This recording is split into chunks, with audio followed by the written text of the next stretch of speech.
En este episodio de Luthier Magazine entrevistamos a María Machado.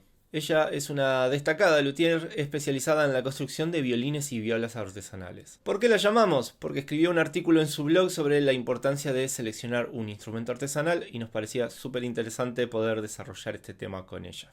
María nos comparte su visión de por qué un instrumento hecho artesanalmente puede transformar por completo la experiencia del músico. No solo por la calidad de la construcción y el audio, sino por una empatía que se genera entre el músico y el instrumento. Antes de ver la entrevista, recuerda que Luthier Magazine es un proyecto completamente artesanal y que nos podés ayudar muchísimo suscribiéndote a nuestro canal, dejando un comentario, dándole un me gusta al video y también entrando al magazine y leyendo el número completo. Está buenísimo, hay un montón de entrevistas interesantes.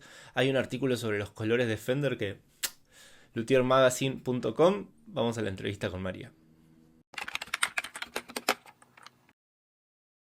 Hoy queríamos profundizar un poco en el tema de la elección de un violín artesanal, pero me pasa que tengo una pregunta previa que es, ¿qué es un violín artesanal?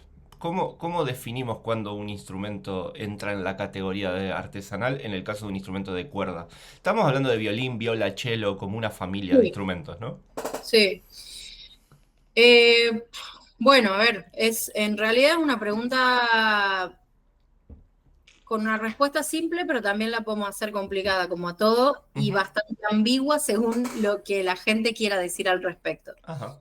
Entonces, mi opinión personal, ¿no? Y esto es como algo que digo yo, es que para mí un violín artesanal o un instrumento musical artesanal es algo que está hecho completamente a mano. Ujú. Y a mano no quiere decir que no podamos usar una herramienta eléctrica, un taladro de banco y una cosa para hacer un poquito más preciso el trabajo, pero no incluye un trabajo 100% mecanizado, ¿no? Esto quiero decir, un CNC no entra en un trabajo artesanal. Ujú.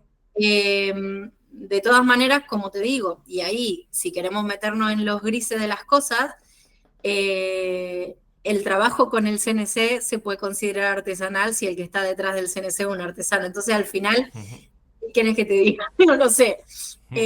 En principio, yo creo que en el mundo de la lutería, decir artesanal implica el trabajo manual, y lo que a mí más me interesa de ese trabajo manual es que sea un trabajo a conciencia, Ujú.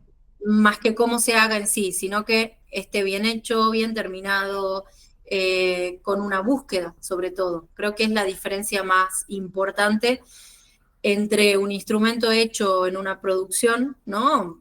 Con máquinas y herramientas eléctricas y CNC y tal, y un instrumento hecho manualmente, artesanalmente.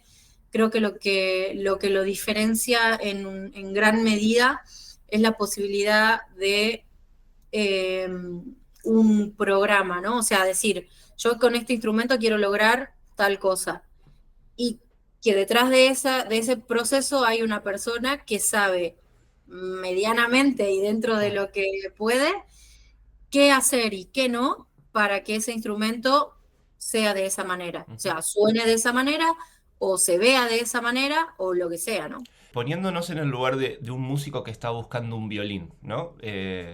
Al buscar un instrumento artesanal podemos decir que podemos customizar un poco esa búsqueda y elegir materiales, elegir formas, elegir dimensiones. ¿Cuáles son los aspectos que un luthier puede customizar para un músico para que el instrumento se adapte a su búsqueda? Bueno, eso, eso es, creo, lo que, como te decía, la diferencia entre algo hecho por alguien y algo hecho en grandes cantidades, ¿no? Ujú. Entonces, se pueden cambiar prácticamente todas las cosas, desde la forma, el tamaño, un poco, por supuesto que si hacemos un violín y lo hacemos súper grande, va a terminar siendo una viola, por Sí. más que lo queramos afinar como violín. Ujú. Entonces, siempre que nos vayamos a hacerlo más grande a las cosas, nos terminamos en el instrumento que sigue. Eso. Pero no, digo, a ver, y de repente una persona que tiene, no sé, el cuello un poco más largo, necesita hacerlo más alto, se puede cambiar tanto la altura de los aros, como, no sé, la altura de la mentonera o el soporte o hacer... Hay un montón de cosas que se pueden cambiar y me parece que lo más importante, o sea, lo mejor de las cosas que se pueden cambiar son las que cambiamos en pos de, sobre todo, la comodidad del instrumentista. Porque al final, un instrumento bien hecho, ¿no? Dentro de lo que consideramos un instrumento bien hecho, suena bien. Claro. Puede sonar más de una manera o más de otra, pero creo que conseguir la sonoridad, la forma justa para que esa persona agarre el instrumento, lo agarre así, diga, lo sienta ahí como parte de su cuerpo, porque al final están tantas horas con el instrumento colgado que me parece que es eso, como anatómicamente esa búsqueda que se puede hacer y ese encuentro que se puede hacer es súper importante. Y desde la acústica también, por supuesto. Antes de la acústica, me quedo un poco con este tema de la ergonomía del instrumento. ¿Cómo yo voy a comprarte un violín? ¿Cómo sucede este proceso? ¿Esto es algo que vos hablás con el cliente, que me ves llegar y decís, este tiene el cuello largo, se lo hago un poquito más alto? ¿O hay como una especie de entrevista? Calculo que cada violín es su propio trabajo y es su propia historia, ¿no? Pero ¿hay un método para lograr adaptar el instrumento? Porque a mí me pasa desde mi enfoque de músico que muchas veces no sé qué es lo que necesito en el instrumento. Sí. Que uno tiene una necesidad, ya sea, ahora nos vamos a meter un poquito en la acústica, pero ahora pensando en la ergonomía del instrumento, muchas veces el músico no sabe cuáles son las características mecánicas o ergonómicas que requieren el instrumento. ¿Hay una forma de llegar a eso, de ayudar a definir el instrumento? Eh, Normalmente, empezando por el hecho de que un músico que llega a un luthier para encargar un instrumento, generalmente es alguien que ya tiene una serie de cosas que necesita plantear, ¿no? Entonces, por supuesto que empieza con esto. Tengo un instrumento que es así y me gustaría que este nuevo sea así, porque Claro. claro, encontrando el fallo se va pudiendo saber qué es lo que necesitamos para mejorar eso. Pero igualmente, claro que después de que estas charlas pasan una y otra vez con diferentes personas, con diferentes alturas, formas de cuerpo, largo de brazos, largos de dedos, largos de cuello y tal, que es toda la parte que involucra el sostener un instrumento, un violín o una viola. Sobre todo en las violas tenemos mucho más rango de tamaños, de medidas y de cuestiones con esto. Uno ya se empieza un poco a dar cuenta cuando la persona dice, me pasa tal cosa, ya podés decidir, pensar como, o esto, ¿no? Entender qué es lo que hay que cambiar y qué hay que hacer diferente en un nuevo instrumento para subsanar esa situación, ¿no?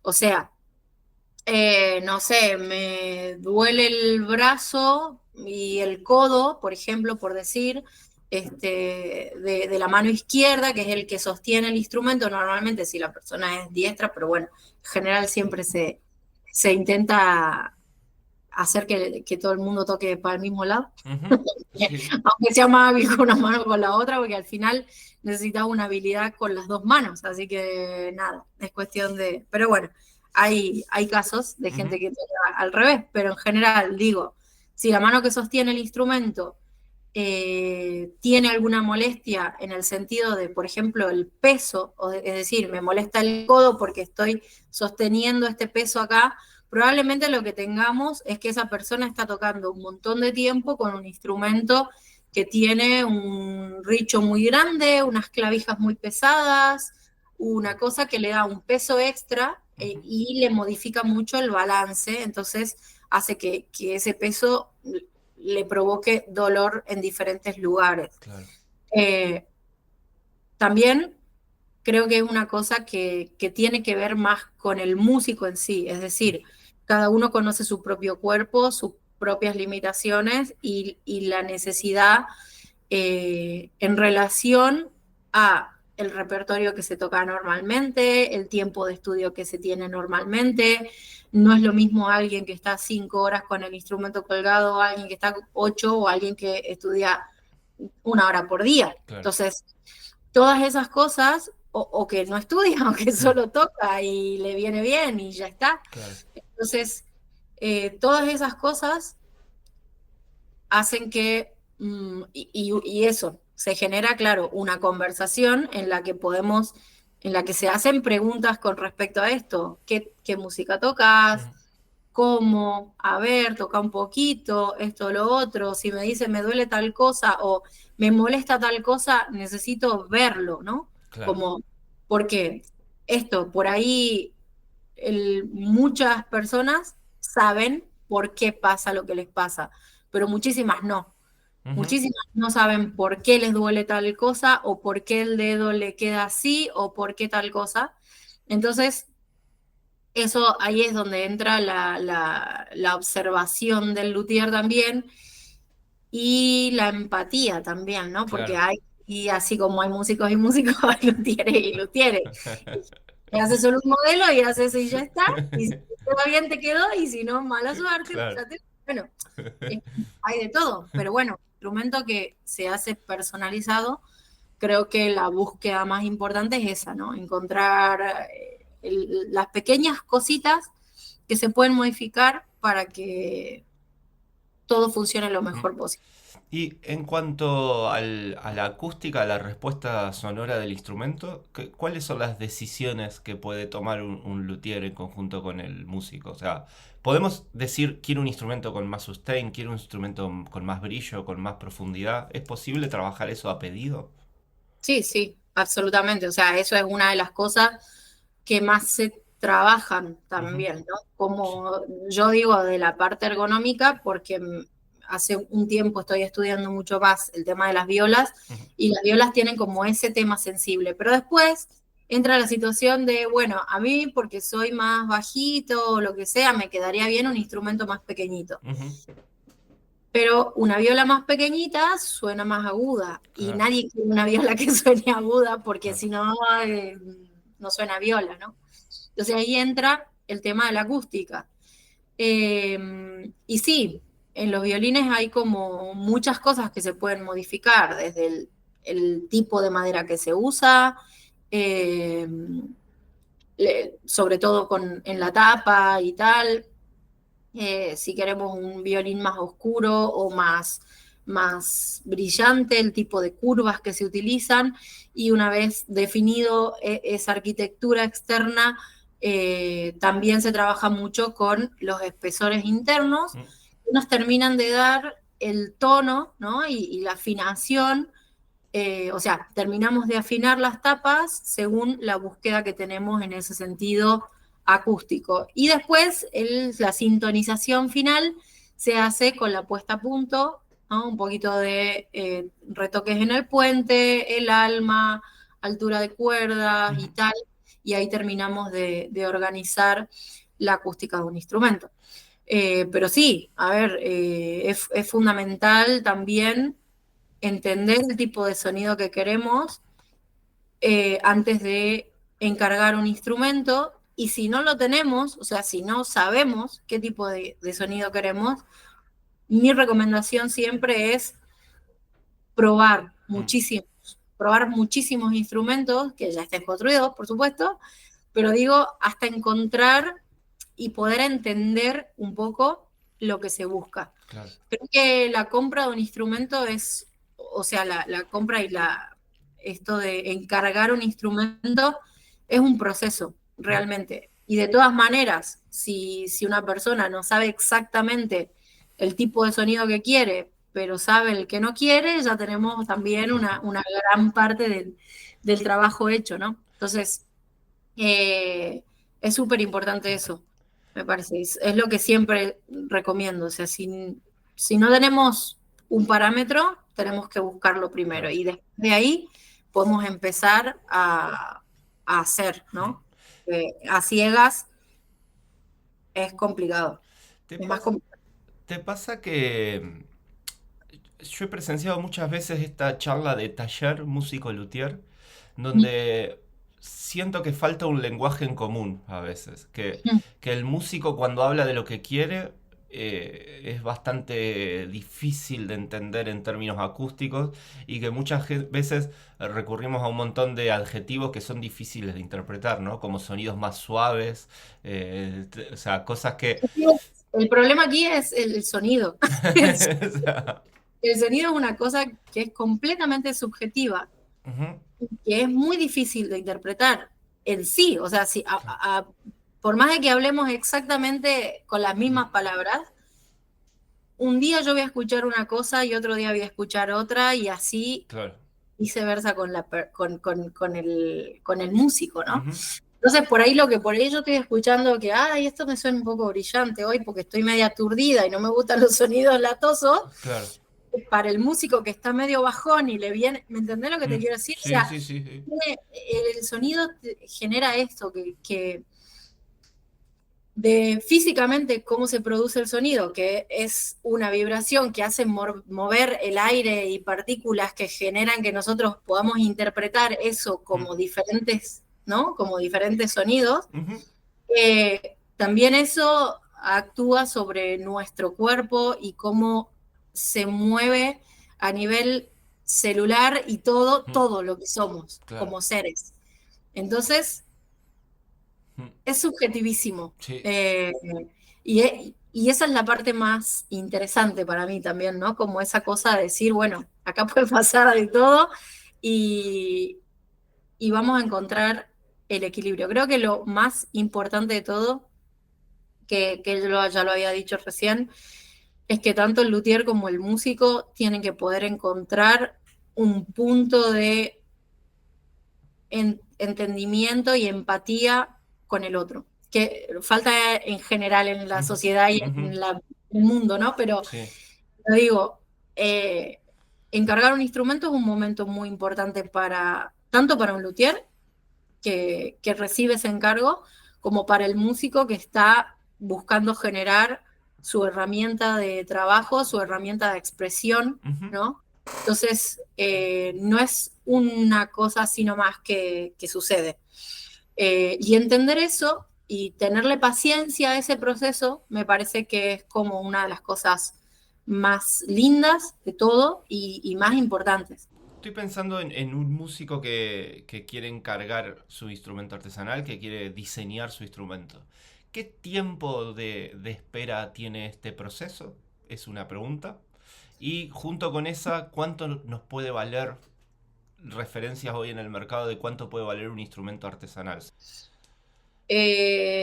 Bueno, en tiempos es un poco relativo, pero suponiendo que más o menos tenemos definido lo que queremos y cómo, y esto que decíamos antes, ¿no? De qué es lo que necesito en el instrumento y cómo necesito que suene y tal. Eh, yo creo que para decirlo y teniendo en cuenta todo lo que puede pasar en el proceso, que pueden ser muchas cosas, 90 días. En Ajá, 90 días un luthier profesional, si no tiene una lista de espera, por supuesto, claro. tendría que, o sea, desde que se empieza hasta que se termina un instrumento, más o menos en 90 días como una buena cantidad de tiempo Ujú, que podría tener. Muchos lo pueden hacer en menos tiempo y algunos necesitan más, pero ujú, digo, es mis tiempos, por claro. ejemplo, hacerlo así más Sí. específicamente, eh, más o menos eso. Y con respecto a los precios, bueno, eso es un temón aparte, pero para poner así como un piso, ¿no? Algo Ujú, de arrancar, yo creo que 4.000, 3.500, 4.000 euros ajá. se pueden encontrar instrumentos por esos precios. Ujú, Hoy en Italia, España, son los lugares que conozco. Y bueno, Argentina quizá un poquito menos, porque bueno, las situaciones ujú, económicas de los lugares donde los luthieres están son diferentes, ujú. pero pero más o menos por ahí. Claro. ¿Se puede ahorrar en materiales? Muy poquito, muy poquito. Mira, sinceramente, eh, hoy por hoy no puede costar más caro eh, accesorios, puentes y cuerda Hmm, que el resto de la madera para hacer el instrumento. ok. Entonces, más que ahorrar, creo que lo que se puede llegar a buscar es el tipo de madera que necesitamos para el objetivo que queremos cumplir. Entonces, no siempre necesito una tapa con la veta súper junta.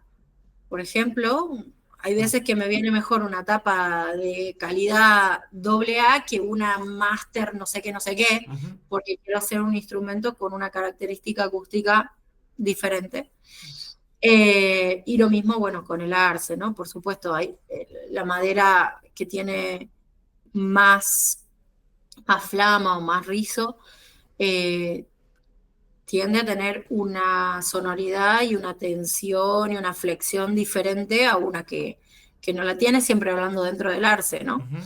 Entonces, bueno, ahí, o como que la diferencia va más por ahí, o bueno, la diferencia de valor puede estar también muy dada por, bueno, por el proveedor, sin Ujú. duda, por el que pone el precio, Sí, pero también por el tiempo de estacionamiento. Yo creo que claro. ahí sí hay un cambio, pero bueno, eso tiene que ver con, es como, la madera es como cualquier cosa que se pueda añejar, no se puede decir como un vino, como Ujú. este tipo de cosas. Mientras más tiempo de estacionamiento natural y en buenas condiciones tiene, más es mejor, Claro, es más evolucionada en ese sentido. perfecto. Sé que estás trabajando mucho con tus cursos y que también estás con tu tienda, con los instrumentos montados en tu tienda online. Así Ujú. que un poco a modo de finalización de esta conversación, contarnos un poco cómo podemos llegar a tu trabajo, tanto tus instrumentos como tus cursos para luthier o aspirantes a luthiers. Bueno, para hablar directamente conmigo a través de mis redes sociales, María Machado Luthier, en Instagram, Facebook o lo que sea, y mi página web, donde está también mi tienda, y la posibilidad de contactarnos vía Mm. email o del formulario de contacto es mariamachadoluthier.com.